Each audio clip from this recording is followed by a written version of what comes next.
पितृपक्ष में भूलकर भी ये 6 सब्जियां न बनाएं, पितृ हो जाएंगे नाराज एवं भयंकर क्रोधित।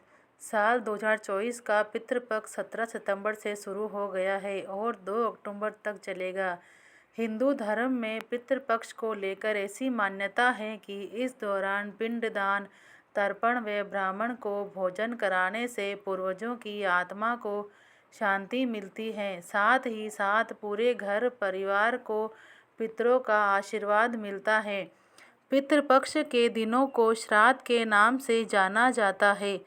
इन दिनों में लोग अपने पितरों को खुश करने के लिए तरह तरह के उपाय करते हैं, क्योंकि पितरों की नाराजगी केवल एक इंसान नहीं बल्कि पूरे परिवार को बर्बाद कर सकती है और ऐसे में पितृदोष लग सकता है। इसलिए इन दिनों में बहुत सारी चीज़ों का खास तौर पर ध्यान रखना होता है। श्राद्ध में भोजन का विशेष महत्व होता है, इसलिए भोजन से जुड़ी कई बातों को आपको ध्यान रखना चाहिए। इसलिए आज हम आपको इस वीडियो के द्वारा बताएंगे कि पितृपक्ष के दौरान किन सब्जियों का सेवन नहीं करना चाहिए। लेकिन उससे पहले अगर आप भी चाहते हैं कि माता लक्ष्मी का आशीर्वाद आप पर सदैव बना रहे तो वीडियो को लाइक करें और कमेंट बॉक्स में जय माँ लक्ष्मी ज़रूर लिखें। क्या होता है पितृदोष? पितृदोष एक ऐसा दोष माना जाता है जो पूर्वजों की नाराजगी या शाप के कारण लगता है। जन्म कुंडली में 9वें घर के स्वामी को कष्ट या सूर्य चंद्र राहु या शनि की युति पितृदोष का संकेत है। इस दोष से ग्रस्त व्यक्ति को कई प्रकार की परेशानियां हो सकती है, जैसे बुद्धि नष्ट होना, पैसों की कमी होना, निजी जीवन में खुशी नहीं मिलना आदि। चलिए अब जानते हैं पितृपक्ष में कौन सी सब्जियां नहीं खानी चाहिए। नंबर 1, मूली। पितृपक्ष के दौरान मूली का सेवन करने से बचना चाहिए, क्योंकि इस सब्जी को अशुद्ध माना जाता है। इसलिए श्राद्ध के दौरान ना तो मूली का सेवन करना चाहिए, ना ही मूली से बनाए गए भोजन को किसी भी प्रकार के भोग में शामिल करना चाहिए। नंबर 2, आलू। अक्सर कई लोग को इस बात की जानकारी नहीं होती कि श्राद्ध में किन सब्जियों का परहेज करना चाहिए। इसलिए बहुत लोग श्राद्ध में आलू की सब्जी बनाते हैं, लेकिन श्राद्ध पक्ष में आलू का सेवन भूलकर भी नहीं करना चाहिए। इन दिनों में आलू खाना वर्जित माना गया है। भूलकर भी इन सब्जियों को ब्राह्मणों को आलू से बनी कोई भी सब्जी ना खिलाएं। नंबर 3, अरबी। पितृपक्ष के दिनों में जितना हो सके जमीन के नीचे से उगने वाली सब्जियों का परहेज करना चाहिए। इन्हीं सब्जियों में अरबी भी शामिल है। श्राद्ध में अरबी का सेवन करने से पाप लग सकता है। नंबर 4, लहसुन और प्याज।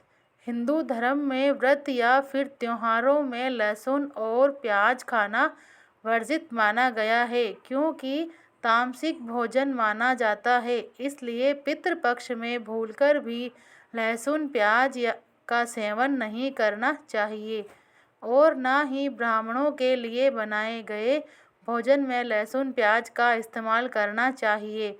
नंबर 5, मसूर की दाल। पितृपक्ष में कच्चे अनाज के सेवन को भी वर्जित माना गया है। मान्यताओं के अनुसार ऐसा कहा गया है कि पितृपक्ष में ना तो कच्चे अनाज का सेवन करना चाहिए और ना ही किसी को और को करवाना चाहिए। इन दिनों में चावल, दाल और आटा किसी भी चीज़ को कच्चा नहीं खाना चाहिए। हालांकि इन चीज़ों का इस्तेमाल भोजन बनाने में किया जा सकता है, लेकिन अगर बात करें मसूर की दाल की तो इस बात का खास ध्यान रखें कि इन दिनों में मसूर की दाल ना तो कच्ची खानी चाहिए और ना ही पकाकर। नंबर 6, चना। मान्यताओं के अनुसार पितृपक्ष में चना का सेवन करने से बचना चाहिए। श्राद्ध में चना पूरी तरह से वर्जित माना गया है। इसलिए इन दिनों में न सिर्फ चना बल्कि चने की दाल और चने से बना सत्तू भी ना तो खाना चाहिए और ना ही किसी को खिलाना चाहिए। श्राद्ध में भोजन में रखें इन बातों का ध्यान। नंबर 1, श्राद्ध में सात्विक भोजन घर में ही बनाएं। भोजन के दौरान साफ सफाई का विशेष ध्यान रखें। नंबर 2, भोजन से पूर्व गंगा जल, दूध, शहद, तिल सबसे ज़्यादा ज़रूरी है।